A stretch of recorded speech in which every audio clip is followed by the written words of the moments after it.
ओम शांति। आज है 29 अप्रैल 2020 की साकार मुरली। पहले सुनते हैं मुरली की मुख्य पॉइंट्स।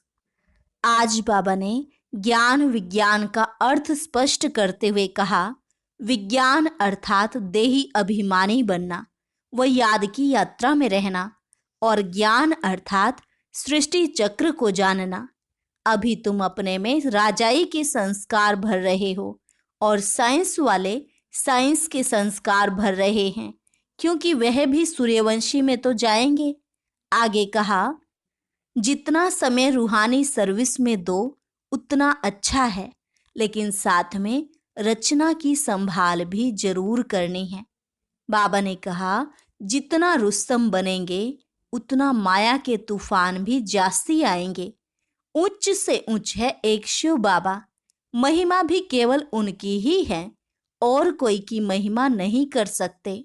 कभी भी हे शिव बाबा या हे भगवान नहीं कहना है और ना ही सिमरण करना है, क्योंकि ये भी भक्ति की आदत है। तुम्हें तो अंतर्मुखी हो बाबा को याद करना है। माला में आने के लिए याद की यात्रा जरूर चाहिए। फिर बाबा ने याद का बहुत सहज रास्ता बताया कि जैसे तुम लौकिक बाप को याद करते हो, ऐसे ही मुझ पारलौकिक बाप को भी याद करो। लेकिन अगर देह भान में होंगे तो लौकिक बाप ही याद आएगा। और लास्ट में कहा, एक बाप की याद से ही पाप भस्म होंगे, इसलिए केवल याद करने की ही फिक्र रखनी है और कोई फिक्र ना हो। हर बात में अविनाशी सर्जन से श्रीमत लेनी है। और जिन भाई बहनों को 7 डेज कोर्स का लिंक चाहिए, वो स्क्रीन पर दिए गए नंबर पर हमें व्हाट्सएप मैसेज करें, तो आपको 7 डेज कोर्स के सभी लिंक एक साथ मिल जाएंगे। अब सुनते हैं महावाक्यों को विस्तार से। मुरली का सार। मीठे बच्चे, तुम्हारा यह ब्राह्मण कुल बिल्कुल निराला है। तुम ब्राह्मण ही नॉलेजफुल हो। तुम ज्ञान विज्ञान और अज्ञान को जानते हो। प्रश्न, किस सहज पुरुषार्थ से तुम बच्चों की दिल सब बातों से हटती जाएगी? उत्तर, सिर्फ रूहानी धंधे में लग जाओ। जितना जितना रूहानी सर्विस करते रहेंगे उतना और सब बातों से स्वतः दिल हटती जाएगी। राजाई लेने के पुरुषार्थ में लग जाएंगे, परंतु रूहानी सर्विस के साथ साथ जो रचना रची है उसकी भी संभाल करनी है।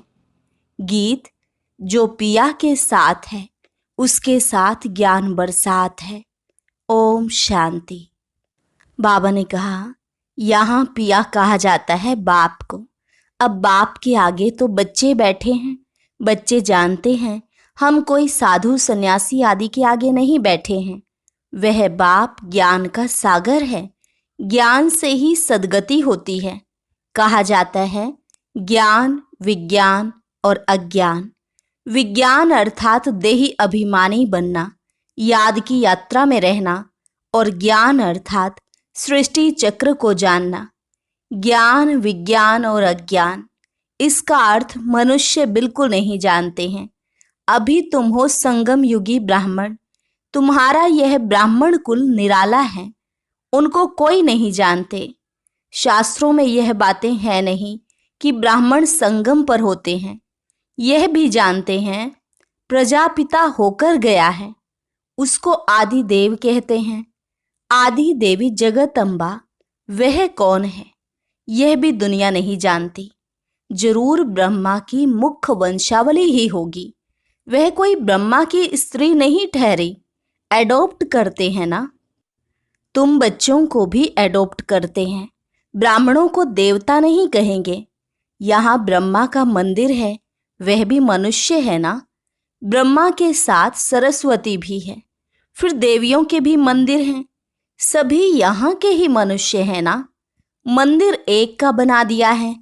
प्रजापिता की तो ढेर प्रजा होगी ना, अब बन रही है।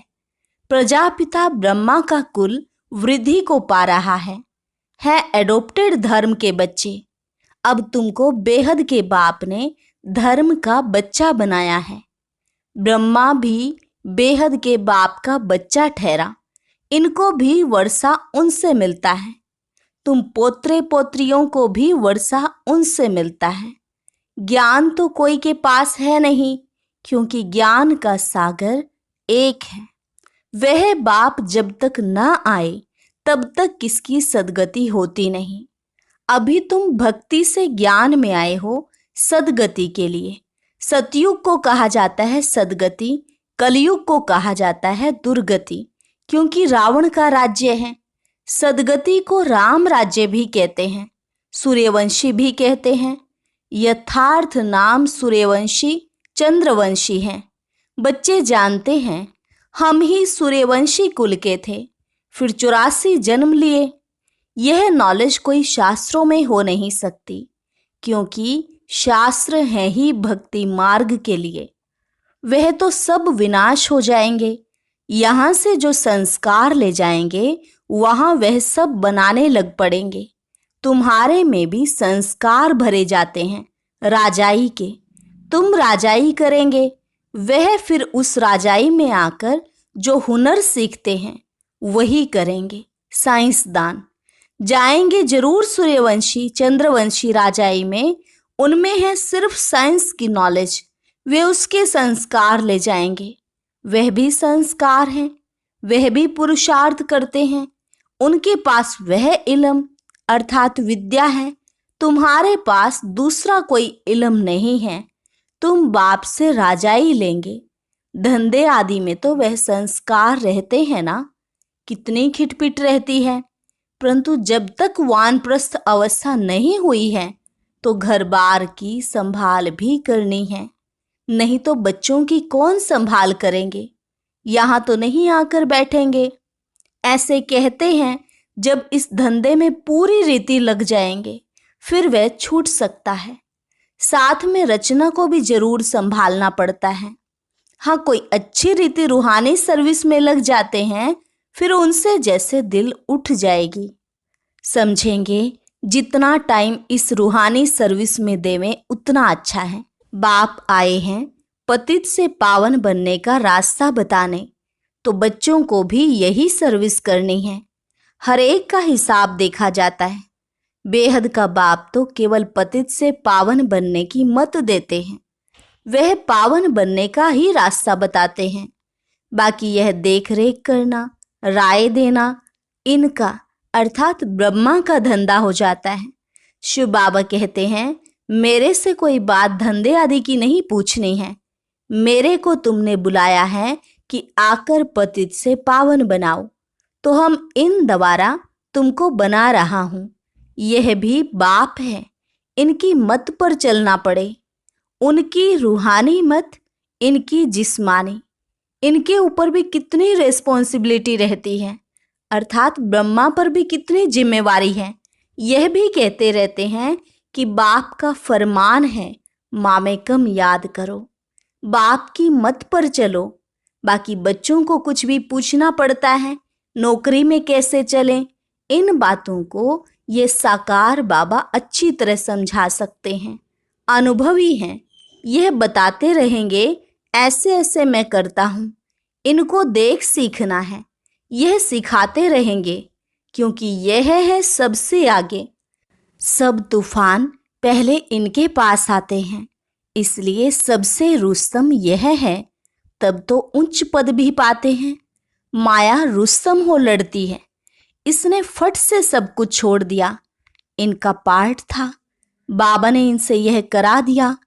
करण करावनहार तो वह है ना, खुशी से छोड़ दिया, साक्षात्कार हो गया। अब हम विश्व के मालिक बनते हैं। यह पाई पैसे की चीज हम क्या करेंगे। विनाश का साक्षात्कार भी करा दिया। समझ गए इस पुरानी दुनिया का विनाश होना है, हमको फिर से राजाई मिलती है, तो फट से वह छोड़ दिया। अब तो बाप की मत पर चलना है। बाप कहते हैं मुझे याद करो। ड्रामानुसार भट्टी बननी थी। मनुष्य थोड़े ही समझते कि इतने ये सब क्यों भागे। यह कोई साधु संत तो नहीं, यह तो सिंपल है। इसने किसको भगाया भी नहीं। कृष्ण का चरित्र कोई है नहीं, मनुष्य मात्र की महिमा कोई है नहीं, महिमा है तो एक बाप की। बस बाप ही आकर सबको सुख देते हैं, तुमसे बात करते हैं। तुम यहाँ किसके पास आए हो? तुम्हारी बुद्धि वहां भी जाएगी, यहाँ भी, क्योंकि जानते हो शिव बाबा रहने वाला वहां का है, अभी इनमें आए हैं। बाप से हमको स्वर्ग का वर्षा मिलना है। कलयुग के बाद जरूर स्वर्ग आएगा। कृष्ण भी बाप से वर्षा लेकर जाए राजाई करते हैं। इसमें चरित्र की बात ही नहीं। जैसे राजा के पास प्रिंस पैदा होता है, स्कूल में पढ़कर फिर बड़ा होकर गद्दी लेगा, इसमें महिमा व चरित्र की बात नहीं। उच्च ते उच्च एक बाप ही है, महिमा भी उनकी होती है, यह भी उनका परिचय देते हैं। अगर वह कहे मैं कहता हूं तो मनुष्य समझेंगे यह अपने लिए कहते हैं। यह बातें तुम बच्चे समझते हो। भगवान को कभी भी मनुष्य नहीं कह सकते। वह तो एक ही निराकार है, परम धाम में रहते हैं। तुम्हारी बुद्धि ऊपर में भी जाती है, फिर नीचे भी आती है। बाबा दूर देश से पराए देश में आकर हमको पढ़ाए, फिर चले जाते हैं। खुद कहते हैं मैं आता हूँ सेकंड में, देरी नहीं लगती है। आत्मा भी सेकंड में एक शरीर छोड़ दूसरे में जाती है, कोई देख न सके। आत्मा बहुत तीखी है, गाया भी हुआ है सेकंड में जीवन मुक्ति। रावण राज्य को जीवन बंद राज्य कहेंगे। बच्चा पैदा हुआ और बाप का वर्षा मिला। तुमने भी बाप को पहचाना और स्वर्ग के मालिक बने। फिर उसमें नंबरवार मर्तबे हैं, पुरुषार्थ अनुसार। बाप बहुत अच्छी रीति समझाते रहते हैं। दो बाप हैं, एक लौकिक और एक पारलौकिक। गाते भी हैं दुख में सिमरन सब करे, सुख में करे ना कोई। तुम जानते हो हम भारतवासियों को जब सुख था तो सिमरन नहीं करते थे। फिर हमने 84 जन्म लिए। आत्मा में खाद पड़ती है तो डिग्री कम होती जाती है। 16 कला संपूर्ण, फिर 2 कला कम हो जाती है। कम पास होने कारण राम को बाण दिखाया है, बाकी कोई धनुष नहीं तोड़ा है। यह एक निशानी दे दी है। यह हैं सब भक्ति मार्ग की बातें। भक्ति में मनुष्य कितना भटकते हैं। अब तुमको ज्ञान मिला है तो भटकना बंद हो जाता है। हे शिव बाबा कहना यह पुकार का शब्द है। तुमको हे शब्द नहीं कहना है, बाप को याद करना है। चिल्लाया तो गोया भक्ति का अंश आ गया। हे भगवान कहना भी भक्ति की आदत है। बाबा ने थोड़े ही कहा हे भगवान कहकर याद करो, अंतर्मुख हो मुझे याद करो। सिमरण भी नहीं करना है। सिमरण भी भक्ति मार्ग का अक्षर है। तुमको बाप का परिचय मिला, अब बाप की श्रीमत पर चलो। ऐसे बाप को याद करो जैसे लौकिक बच्चे देहधारी बाप को याद करते हैं। खुद भी देह अभिमान में है तो याद भी देहधारी बाप को करते हैं। पारलौकिक बाप तो है ही देही अभिमानी। इसमें आते हैं तो भी देह अभिमानी नहीं होते। कहते हैं हमने यह लोन लिया है, तुमको ज्ञान देने लिए मैं यह लोन लेता हूँ। ज्ञान सागर हूँ, परंतु ज्ञान कैसे दूं? गर्भ में तो तुम जाते हो, मैं थोड़े ही गर्भ में जाता हूँ। मेरी गति मति ही न्यारी है। बाप इसमें आते हैं यह भी कोई नहीं जानते। कहते भी हैं ब्रह्मा द्वारा स्थापना, परंतु कैसे ब्रह्मा द्वारा स्थापना करते हैं, क्या प्रेरणा देंगे? बाप कहते हैं मैं साधारण तन में आता हूँ, उसका नाम ब्रह्मा रखता हूँ क्योंकि सन्यास करते हैं ना। तुम बच्चे जानते हो अभी ब्राह्मणों की माला नहीं बन सकती क्योंकि टूटते रहते हैं। जब ब्राह्मण फाइनल बन जाते हैं तब रुद्र माला बनती है, फिर विष्णु की माला में जाते हैं। माला में आने के लिए याद की यात्रा चाहिए। अभी तुम्हारी बुद्धि में है कि हम सो पहले पहले सतो प्रधान थे, फिर सतो रजो तमो में आते हैं। हम सो का भी अर्थ है ना, ओम का अर्थ अलग है। ओम माना आत्मा, फिर वही आत्मा कहती है हम सो देवता, सो क्षत्रिय, वैश्य, शूद्र। वो लोग फिर कह देते हम आत्मा सो परमात्मा। तुम्हारा ओम और हम सो का अर्थ बिल्कुल अलग है। हम आत्मा है, फिर आत्मा वर्णों में आती है। हम आत्मा सो पहले देवता क्षत्रिय बनते हैं। ऐसे नहीं कि आत्मा सो परमात्मा। ज्ञान पूरा ना होने के कारण अर्थ ही मुंझा दिया है। अहम ब्रह्मस्मि कहते हैं, यह भी रॉन्ग है। बाप कहते हैं मैं रचना का मालिक तो बनता नहीं, इस रचना के मालिक तुम हो। विश्व के भी मालिक तुम बनते हो। ब्रह्म तो तत्व है, तुम आत्मा सो इस रचना के मालिक बनते हो। अभी बाप सब वेदों शास्त्रों का यथार्थ अर्थ बैठ सुनाते हैं। अभी तो पढ़ते रहना है। बाप तुम्हें नई नई बातें समझाते रहते हैं। भक्ति क्या कहती है, ज्ञान क्या कहता है। भक्ति मार्ग में मंदिर बनाए, जब तप किए, पैसा बर्बाद किया। तुम्हारे मंदिरों को बहुतों ने लूटा है। यह भी ड्रामा में पार्ट है, फिर जरूर उन्हों से ही वापस मिलना है।